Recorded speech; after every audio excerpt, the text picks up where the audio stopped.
Vision Platform.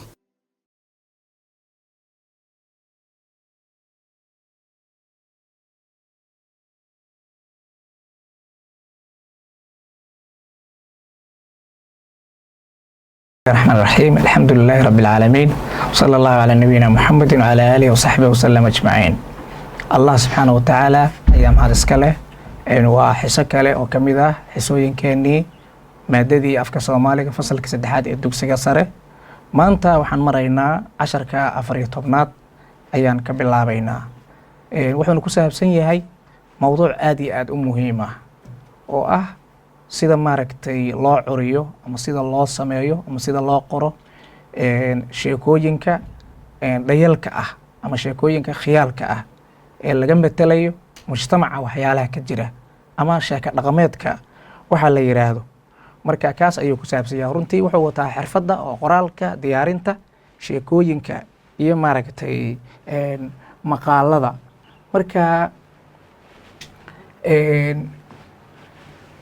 marka wuxuu ku saabsan yahay yani ciwaanku waa caruur maaragtay habow ah ama caruur maaragtay luntay.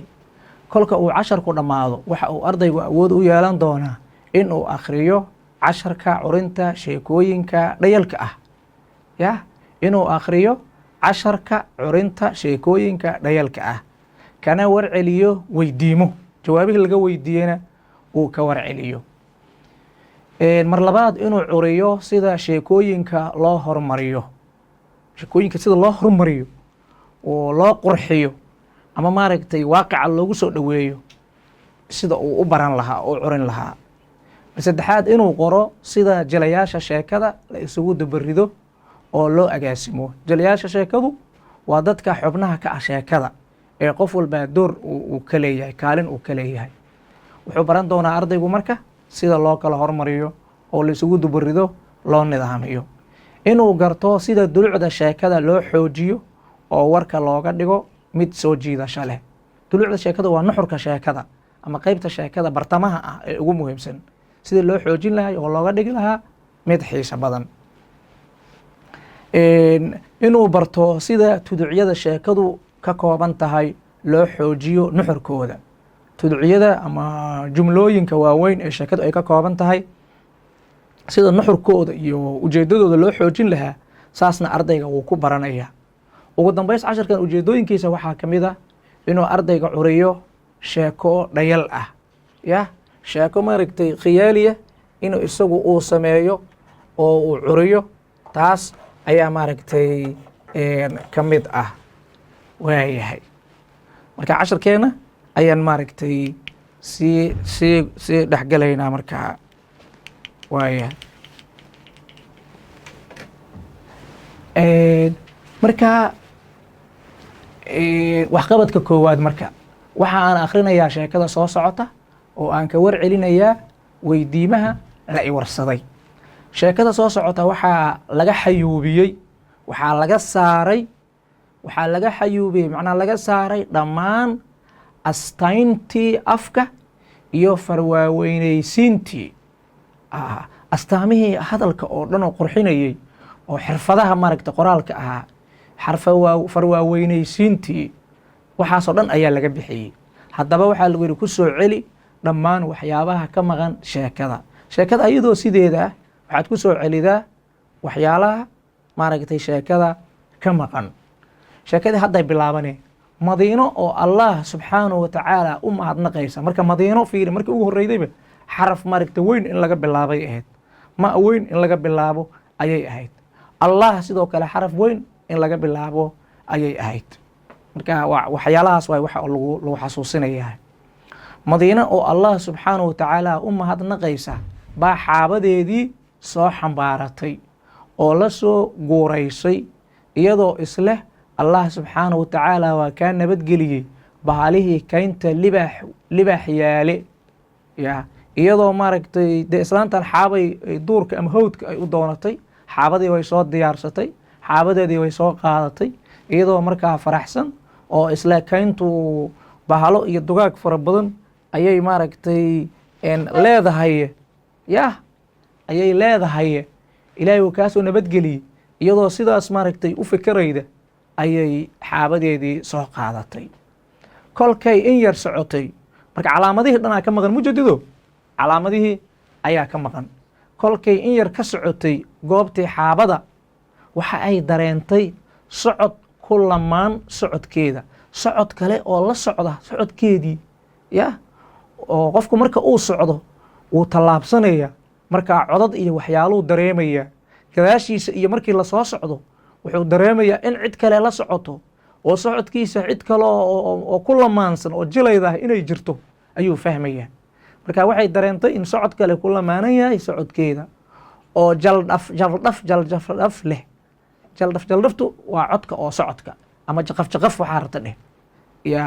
goortuna waa cawaysin, goortuna waa cawaysin, yacni waa maaragtay waa habeen, waa cawaysin dambe oo howdad ka soo dhacayo waqooyi bari. waa cawaysin dambe, waa waqti dambe oo habeen ah oo yacni meel maaragtay howdad ah oo ka soo dhacaya waqooyi bari. waa goor cabsi leh. fiintu waxa ay la leedahay. wiidu waxa waye waa codka, fiintuna waa shimbirta iyada ah oo aad taqaano oo qaylida, ama dhebadna waa la dhahaa, fiinna waa la dhahaa. marka fiintu inta badan waxay qaylidaa marka ay dareento waxyaala dhibaatooyin iyo xayawaanaad marka ay aragtay, iyo meeshu marka ay cabsi leedahay shimbirtaas iyaduna way qaylidaa.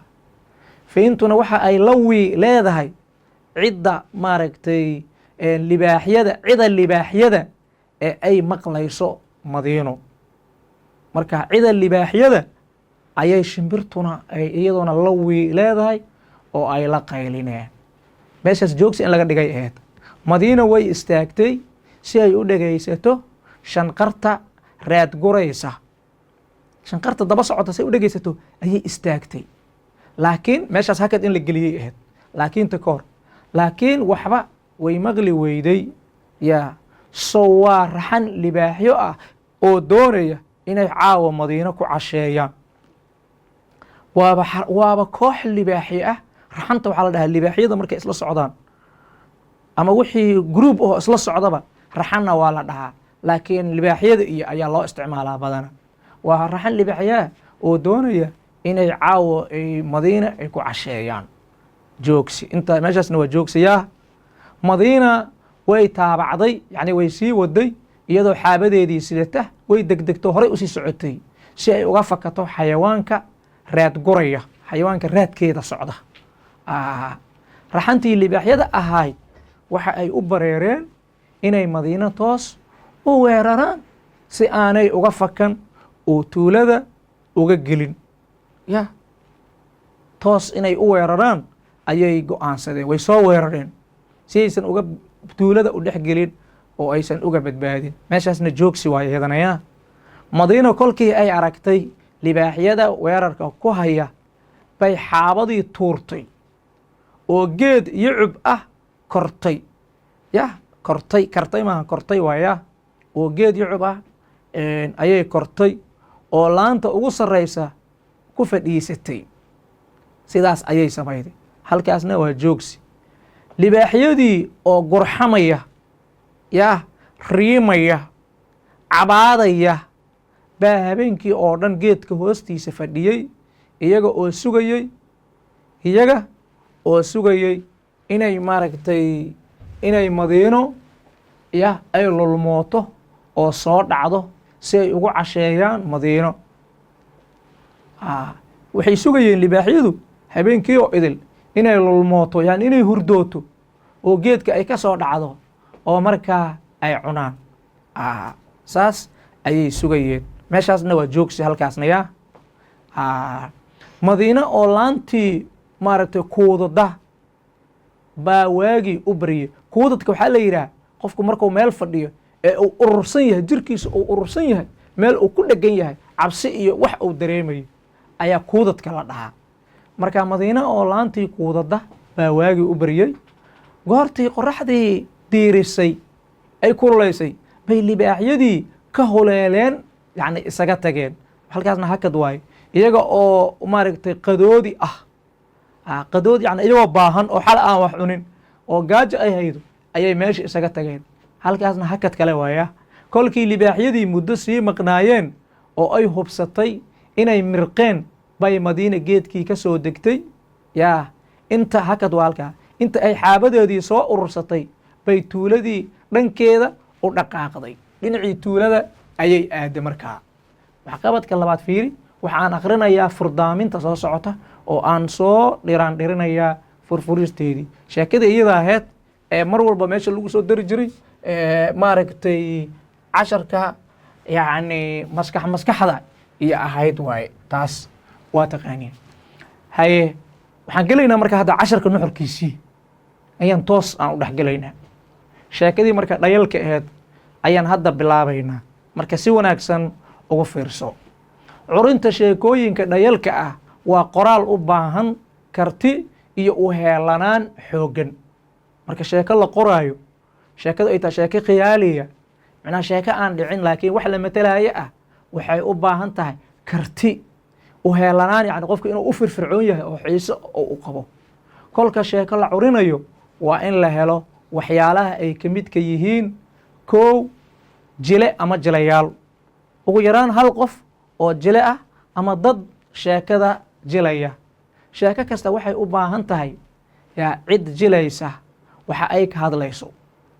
jilayaasha caanka ah ee Soomaalidii hore ee geyigeenna waxaa ka mid ahaa marka sheekooyinka khiyaaliga ah ama sheekooyinka dhaqanka marka laga sheekaynayo, dadkii caanka ahaa ee jilayaasha hore ee Soomaalida aadka loo yiqiin mar walba lagu halqabsan jiray waxaa ka mid ahaa oo ugu caansanaa dhegdheer. taqriiban dadka Soomaalida dhan sheekooyinka dhegdheer aad iyo aad u yaqaaniin. marka waxaa ka mid ahaa dhegdheer, yacni islaantii dhegdheer la dhihi jiray oo dadka maaragtay qalan jirtay sida sheekooyinku ay sheegayaan. marka waxaa ka mid ahaa dhegdheer, waxaa ka mid ahaa maaragtay suul cawro, waxaa ka mid ahaa suul la eg, waxaa ka mid ahaa cigaal shiidaad, waxaa ka mid ahaa awrka cirka, waxaa ka mid ahaa waaq habaarow, waxaa ka mid ahaa falaad, waxaa ka mid ahaa mareegaale, waxaa ka mid ahaa maroodi hashleeye, waxaa ka mid ahaa nawaas, waxaa ka mid ahaa beenhawaas, waxaa ka mid ahaa shan caloole, waxaa ka mid ahaa dooli iyo wixii lamida. waxay ahaayeen dadka jilayaasha caanka ah ee taariikhdii hore Soomaalida lagu halqabsan jiray. sida awgeed kolka ardaygu doonayo inuu sheekada sameeyo waxaa ugu horeeya togashada jilayaashaas inuu soo qaato, inuu jilayaashaas soo qaato oo iyaga uu yaqaan waa shaqada ugu horeyda. haye mar labaad sheekadu waxay u baahan tahay lagu yiri mogtaa karti. marka sheeko dhayal ah tii koowaad waxay ahayd in jilayaal la helo. midda labaadna maxaa waaye dhegaystayaasha ama akhristayaasha sheekada. sheekadu hadday tahay mid cod ah, dadka dhegaysanaya waa inaad fiiridaa nooca ay yihiin. haddii qoraal ay tahay, dadka akhrisanaya nooca ay yihiin waa inaad fiiridaa. dadka aad ugu tala gashay waa inaad fiiridaa. sababtoo sheekooyinku dadka oo dhan kuma wada habboona, sheekaba cid gaara ayay ku habboon tahay. haye sheeko kasta waxa ay leedahay cid ama dad loogu talagalay inay dhegaystaan ama ay akhristaan ayaa jira. isla kolkaasna cid kasta waxa ay u baahan tahay in lagula hadlo af ay fahmayaan oo dhigga da'dooda ah. af ay fahmayaan, luqad ay fahmayaan, kelimaad ay fahmayaan oo aan culays ku ahayn inay fahmaan ayay cid walba u baahan tahay in lagula hadlo. marka adiga sheekada marka aad qoraydo waa inaad ku tala gashaa dhegaystayaashaada, waa inaad tixgelin siidaa yacni hadallada ay fahmayaan iyo sida ay wax u fahmayaan iyo ereyada aad u isticmaalaydo soo jiidashadooda. taasna lagama maarmaanka waaye. marka waxaa lagu yidhi isla kolkaasna cid kasta ahi waxay u baahan tahay in lagula hadlo af ay fahmayaan oo dhigga da'dooda u dhiganta. kolkaad sheeko curinayso waqti ku bixi inaad ka fekerto yaad la hadlaysaa. ayaa waqti badan la rabaa inaad ku bixido. sideedaba xataa sheeko keliya maaha, bini aadanka xataa markii aad la hadlaydo oo hadal muxaadaro lagjar xataa marka aad jeedinaydo ama aad meel ka hadlaydo ama markaad dadka wacdinaydo xataa dadka aad la hadlay ayaa mar walba aad fiirinaysaa waxa ku habboon caqligooda, luqadda aad u isticmaalaydo, tusaalooyinka oo iyaga ku habboon. markaa lagama maarmaan waaye.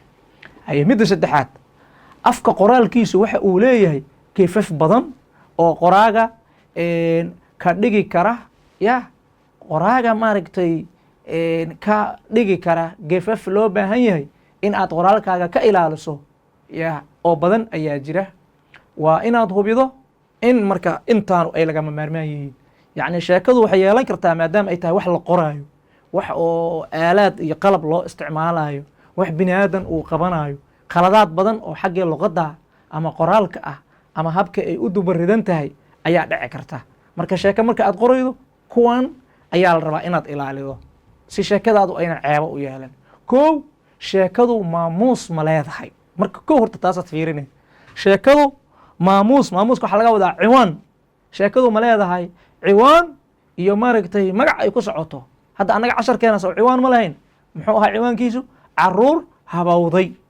marka sheekadii way noo imaane, ciwaankaas iyo sheekadana way is yeelanayaan. waa nuxurka casharkeena oo dhan. marka kow waxaad fiirinaya horta sheeko marka aad samaynaydo horta sheekadaadu maamuus ma leedahay, yacni ciwaan ma leedahay. mar labaad, qoraalkaagu diilimo toosan ma haystaa, yacni waa xariiqyo. ilaa warqad baad wax ku qoraysaa adiga mogtahay, warqad ayaad wax ku qoreen. marka layman toosan oo aan qalqallooc maaragtay aan keenayn qoraalkaagu ma leeyahay. haddii warqad oo layman leh aad ku qoraydana inaad shuruucda oo laymankaas aad raacdo oo aadan ka bixin. haddii oo warqad cad oo layman aan lahayn aad wax ku qoraydana xirfadda oo toosinta shadaradii iyo inta la isu jirsiinayo waa inaad markaasna fahmaydaa. waayahay. marka saddexaad, erayada adag ee aad adeegsanayso maaragtay ma yihiin ka maqan meeshaas ma yihiin kuwa u dhigma heerka akhristaha. erayadan aad sheekada ku isticmaalaydaa qofka akhristaha ah oo aad rabto inuu sheekadaada u dhegaysto oo uu ka faa'iidaysto oo ujeedada ku jirta maaragtay uu qaato oo marka ugu dambays fikirkaagiina uu saas ku gudbo, erayadaasi ma yihiin qofkani kuwa u dhigma. masalanba marka aad sheeko aad u diyaarinaydo ardayda dugsiga hoose iyo ardayda dugsiga dhexe iyo arday dugsi sare, markaad saddexdaas heer sheekooyin u diyaarinaydo saddexdooda isku si miyaa u qoraysaa? maya. isku erayo ma isticmaale? maya. dadka aqoon-yahanada oo aadka aqoontooda u sarreydo oo luqadda iyo si wanaagsan u yaqaan, marka aad qoraallo usoo gudbinaydo erayada aad isticmaalaydo iyo ardayda dugsiyada dhigta isku si miyo qoraalkaaga u noqonaya iyo erayada isticmaale? maya. marka taas waa mid lagugu baraarujina. marka wax iska qor maahan ujeeddadu waa inaad cid walba waxa ku habboon aad usoo gudbidaan. marka erayada adag ee aad adeegsanayso kuwa u dhigma heerka akhristaha ma yihiin. saas waay macnaha. tallaabada kale oo tallaabada afaraad, weerayaasha aad adeegsanaydo weeruhu waxa waaye waa jumlooyinka yaryar ee macnaha wata. weerayaasha aad adeegsanayso ma yihiin kuwo adkaantooda iyo dulucdooda u dhiganto heerka akhristaha sheekada. adayga jumladahaas iyo nuxurka ay xambaarsan yihiin ma yihiin kuwo akhristahaaga u dhigma. macnaha waxaa la rabaa dad aqoon badan marka aad la hadlaydana si gaara ayaad ula hadle. dad aqoontoodu hooseydo marka aad la hadlaydana maxaa la yidhaahdaa in u dhiganta ayaga ayaad hadalkaaga ka dhigaysaa. tallaabada kale ee shanaad, weero kasta oo dhammaystiran ha ku dhammaato joogsi. hadiyaa ka maqan weero kasta oo dhammaystiran ha ku dhammaato ama waa inay ku dhammaato joogsi. calaamada joogsiga waa kana. calaamadahan marar badan ayaan soo marnay, laakiin nasiib daro dadka waxay isticmaalaan ama waxaan isticmaalnaa annaga oo sahlanayna inaan calaamadahan oo dhan aan maaragtay ka tagno marar badan ayaa dhici karta. waa sababta qoraalkeena qoraal qurux badan, qoraal xirfadaysan, qoraal qof kasta uu fahmi karo uusan u noqonaynin. waa tii haddana lakaga digayo oo sheekadiina lalahaa waxaa laga xayuubiyey maxaa la yidhahdaa astaamayntu kuwaan waayo. marka waa inaad hubidaa sheekadaadu inay sidaan u habaysan tahay. weere kasta oo dhammaystiran maaragtay ha ku dhammaato ama ma ku dhammaataa joogsi. waa inay ku dhammaataa. waa taas calaamadda sumadda weydiinta, calaamadaas ayadana aad taqaano, ama sumadda yaabka. kelimadu markay la yaab leedahay calaamadaas isticmaale. tusaalooyinka fiiri. tusaale ahaan warfaa waxa uu tegey saaka hiirtii, warfaa waa nin magaciisa, waxa uu tegey yani wuxuu baxay saaka hiirtii, saaka subaxdii hore aa laga wadaa. marka joogsiyaa lagu qoray meesha mujeedido waa kaas, waa jumlo dhammaystiran, way bilaabatay wayna dhammaystiran tahay, macnaheedana si fiicanaa loo fahmaa. marka waa kaa. tusaalaha labaad fiiri, xalay si wacan ma u seexatay. marka calaamadii haddana waa kaas, waa in calaamadaasna aad ku muujidaa. xalay si wacan ma u seexatay. bahalka iska jir waa tusaalaha saddexaad. bahalka iska jir qofaa u digaya waxaa leedahay bahalka iska jir, baabuurka iska jir, khatarta iska jir, ya korontada iska jir, dabka iska jir. marka calaamadaasa isticmaale. marka saas oo kaleeto aad digniinaha aad bixinaydana, ya digniin marka aad bixinaydo iyo marka oo waxyaalo sidoodaba la yaab leh ay maaragtay ay u jiraan ood ka sheekaynaydo, calaamadahaas ayaad isticmaalaysaa. waaya tallaabada afraad, kolkaad sheeko curinayso waa inaad u qaybisaa 3 tuduc, yani 3 qaybood oo kala ah arar, duluc iyo gunaanud. waxay ka mid tahay tanna waxa ugu muhiimsan sheekadaada ayay ka mid tahay. haddaad saan u qaybi weydo hadalkaaga wuxuu noqonayaa hadal isdhex daadsan oo nuxur aan lahayn, oo ay ka muuqanaydo qof oo xirfadda luqadda yaqaan inaadan ahayn. marka 3dan ayaad u qaybinaydaa.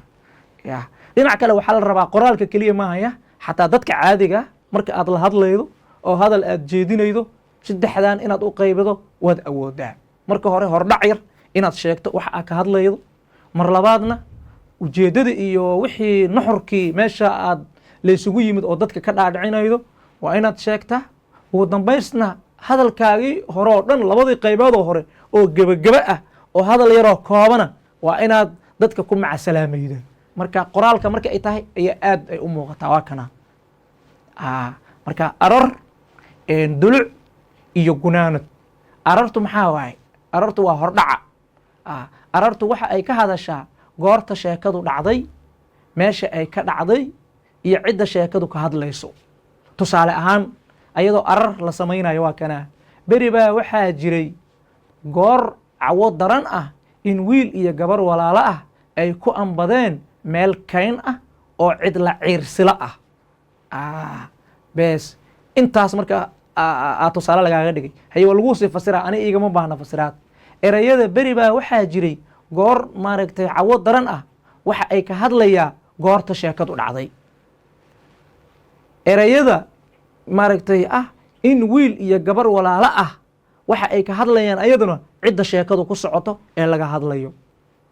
erayada ku ambadeen meel kayn ah oo cid la ciirsila ah waxay ka hadlaysaa goobta ay sheekadu ay ka curatay, sheekadu meesha ay ka soo bilaabatay oo ay ka dhacday. marka muujeedido, marka arartii saas waaye ama hordhicii sheekadaadu saas waaye. waxaa la fahmay sheekadu maaragtay cidda ay khusaydo iyo maaragtay meesha ay ka dhacday iyo waqtigii ay dhacday. tallaabada labaad oo sheekadaada la rabo marka hordhaca aad samaydaay waa dulucda. dulucdu maxaa waaye? nuxurka oo dhan. nuxurka sheekadaada qaybta ugu ballaaran oo ujeeddadaada dhan ay ku dhex jirtahay qaybtan waaye. qaybta hordhaca ujeeddadooda maxay ahayd? qofkii aad soo jeedinay maskaxdiisii, qalbigiisii inuu diyaar kuu noqdo oo waxa aad ka hadli doonto uu xoogay maaragtay uu fahmo, isagoo ku xiisaynayo uu ku sugo warka aad sheegi doonto. saasay tii hore ahayd. tanna maxaa waaye? ujeeddadii oo dhan waaye. haye dulucdu waxay ka hadashaa oo lagu sheegaa goorta sheekadu dhacday oo faahfaahsan, goobta ay ka dhacday oo faahfaahsan, cidda sheekadu ka hadlayso oo faahfaahsan, iyo cidda sheekadu ay maaragtay sida ay sheekadu ku dhammaatay. intaas waaye nuxurku. dulucdu waa nuxurka weyn ee sheekada biyo dhaceeda. nuxurka ama qaybta ugu muhiimsan sheekada biyo dhaceeda. biyo dhaca waxaa la yidhaahdaa meesha oo warka oo dhan isagu imaanayo. eray ahaana biyo dhaca waxaa la dhahaa ceelka markii oo la qodayo, sida loo qodayo oo loo qodayo markii dambe waxaa loo tegaa ilihii biyo ay fadhiyeen ayaa loo tegaa. laakiin waxaa loo isticmaalaa af soomaaliga ujeeddadaada kama dambaysta ah marka aad rabto inaad gaarto ayaa waxaa la yidhaha aniga biyo dhacaygu waxaa waaye sidaas iyo sidaas. masalan ba arday baa ta adi waxaad ka sheekeynaya waxaan baranaya dugsi sare sidaan. ugu dambays waxaad leedahay aniga biyo dhacaygu waxaa waaye injineer inaan noqdo. marka sheekadii hadda waa tanaa kayntu waxa ay ahayd mid owdan oo leh yaa jirido liq ah, waxay lahayd mid owdan. shayga owdani waa shayga oo dhinac walba ka xiran. marka kayntu wadooyin iyo meelo badan ma aysan lahayn, waxay ahayd mid owdan oo daboolan oo leh jirido jiq ah, geedo ayaga dhan isku dhex jira. maaragtay maxaa la yidhahdaa cuuman, waadi, yacni togog iyo wax isku dhex jiro, dohyo ballaaran, yacni geedo iyo waxyaalo iyaga dhan waaweyn, balliyo waaweyn. balliyadu waa meelaha biyaha ay fadhiistaan, iyo dhir fooda isku haysa. jiqda saas ayay ahayd, ama hawdku sidaas ayuu ahaa. sidoo kale waxaa kaynta lagu yaqaanay in ay tahay hooyga horarka iyo habar dugaag. horarka waxaa la yidhaha xayawaanka oo wax soo weerara mar walbo. xayawaanka marka ay irsaaqadooda iyo cunto raadsanayaan, si dhib yar aan ku raadsane dagaal iyo xoog wax ku raadsada ayaa waxaa la yidhaahdaa horarka ayaa la dhahaa, yacni xayawaanka wax weeraraya. kaynta marka waxaa lagu yiqiinay hooyga horarka iyo habar dugaag. habar dugaag waa magac guud oo bahalaha oo dhan ay leeyihiin. jaad kasta oo noolaha duurjoogta ah, yacni nooc kasta oo noolaha duurjoogta ah way ku noolaayeen kayntaas. maalin baa daaqsinta xooluhu soo gaari jirtay, iyaga oo ka daaqaya daafaha iyo dhinacyada. xooluhu dhulka ay daaqayaan ayaa maalin waqtiyo marmar ayay kayntii ay soo gaari jireen, laakiin xooluhu waxay ka daaqi jireen dhinacyada iyo daafaha geesaha. waayahay, laakiin aan aad u sii dhexgelaynin. wiilka iyo gabadha walaalaha ah waxa ay la joogeen ari badan oo 2 tiro gaaraya. ari badan oo 2 tiro gaaraya. 2 tiro waxaa laga wadaa 200 laga wadaa. haddii lagu yidhaahdo qof hebel wuxuu leeyahay ari maaragtay 1 tiro gaaraya, waa ari 100 ay tiradiisu ay gaaraydo.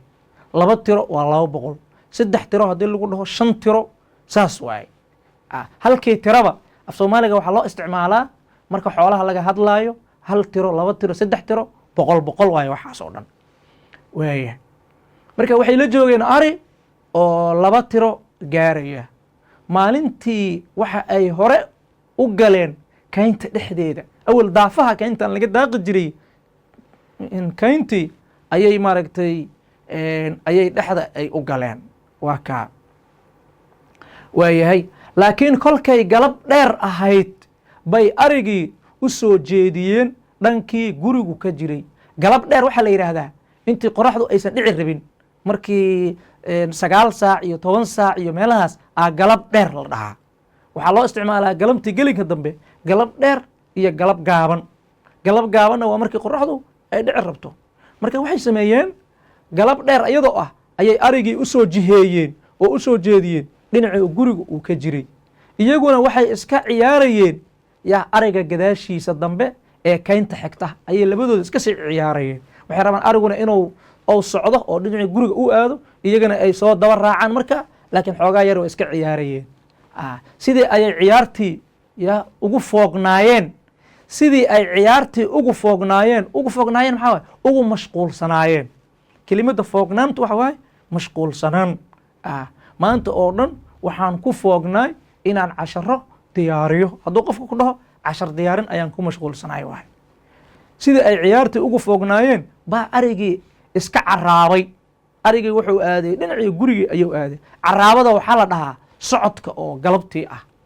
galabtii markaad meel aadayda maxaad dhahaysaa maanta waan caraaba, waxaan u socdaa degmada Afgooy. saas ayaa dheheen.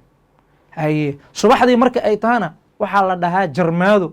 waxaad leedahay maanta waan jarmaadaa, waxaan u socdaa degmada Afgooy. waa kaasaa. marka sidii ay ciyaartii ugu foognaayeen baa arigii iska caraabay. iyagana waxa ay qoraxdii ugu dhacday kaynta dhexdeeda. ciyaal yarar maadaama ay ahaayeen way mashquuleen, marka ciyaartii yaa ku dheeraatay. kayntii iyagoo jooga dhexdeedii ayay qoraxdii dhacday.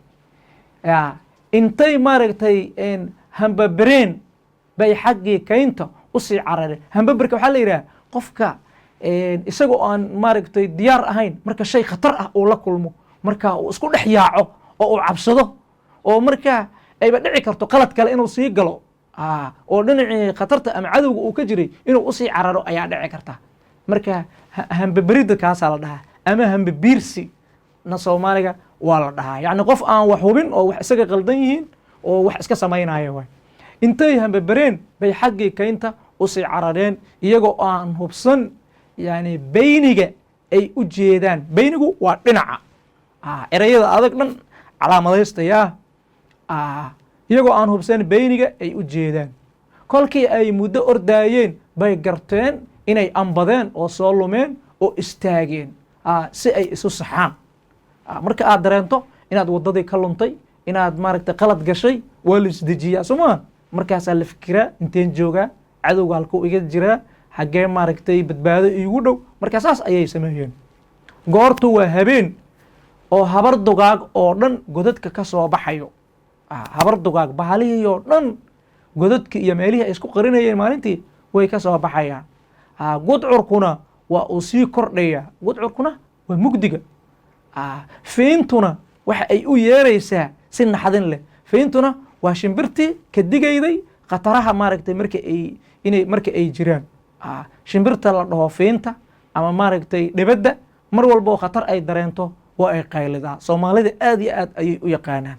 colaadaha marka ay jiraan waxay dhahaan fiintu waxa ay maaragtay la qaylinaysahay waa colaada iyo dhiigga daadanaya iyo khatar inay jirto ayay saadaalinaysaa. adduunkan hadda oo casrigaana waxaa la dhahaa shimbiraha qaarkood waxay saadaaliyaan khataraha soo socda, dhulgariirada oo soo socda iyo duufaanaha iyo xayawaanada qaarkood ayaa aad iyo aad u fahma oo shimbiraha iyo ay ka mid yihiin. markaa jawigaasaa meesha ka jiray. shimbirtii fiinti waxay u yeereen, yani waxay u qaylinayaan si naxdin leh oo xoog badan. dabayshuna waxay u dhabanaysaa si cabsi leh. dhabashada waxaa laga wadaa dhicid. soo ma dhahid mararka qaar dabayl baa dhacayda ama dhaxan baa dhacayda. markii dabaysha codkeeda aad maqlaydo ayaa dhabashada la dhahaa. dabayshuna waxay u dhabanaysaa si cabsi leh. kolkii walaalihii cabbaar taagnaayeen oo jiho ay u dhaqaaqaan meel ay aadaan garan waayeen, waxa ay go'aan ku gaareen inay geed dheer dushiisa rako ka samaystaan oo halkaas caawa seexdaan. inay maaragtay geed dheer inay fuulaan si ay maaragtay ay u badbaadaan. halkaas rakada waxaa la yidhaha meesha la diyaariyey oo lagu fariisanayo, ama meesha maaragtay xoogaa aad rabto inaad ku nasato ayaa la dhahaa. marka waxay go'aan ku gaareen inay geed dheer dushiisa rako ka samaystaan oo halkaas caawa seexdaan. allah subxaanahu wa tacaala halkiibuu ku bariyey, way ku nabadgaleen. inkasta oo weerarka isku dayga horarku ahaa mid aan kala go' lahayn, inkasta oo bahalihii duurka ku jiray ay soo baxeen oo ay arkeen maaragtay caruurtan geedka dushiisa saaran oo ay weerar ku hayeen oo wax walba ay samaynayeen, haddana ilaahay wuu ku badbaadiyey. geedkii ma gaari karaan, bahalaha oo dhan ma gaari karaan. waayahay, haddana sheekadii arigayaan u noqona. fiiri, arigii oo habqan ah baa gurigii fiidadawgii tegey. habqanka waxaa la yidhaahdaa, waxaa habqanka la dhahaa markii wax aysan nidaamsanayn.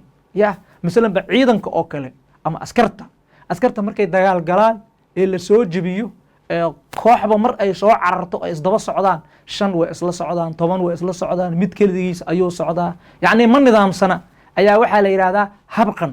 markaasaa la dhahaa. markay cidi ay soo guul daraysato iyadoo daalan oo niyad jabsan ay dib u soo laabato, waxaa la yidhaahdaa habqan ayaa la dhahaa. hadda marka arigii oo habqan ah, habqan muxuu u yahay? awal waa la kaxaynayey, waa la nidaaminayey, dhinacyada oo dhan maaragtay waa laga socday. kii dib u dhacaa waa la soo kaxaynayey, kuwa horey oo ordaaya waa la celinayey. hal jiho oo fiican uu ku socda soo ma markii oo la agaasimayey ama markii la maamulayay ariga. hadda waxa waaye waa habqan, gurigii usoo cararay.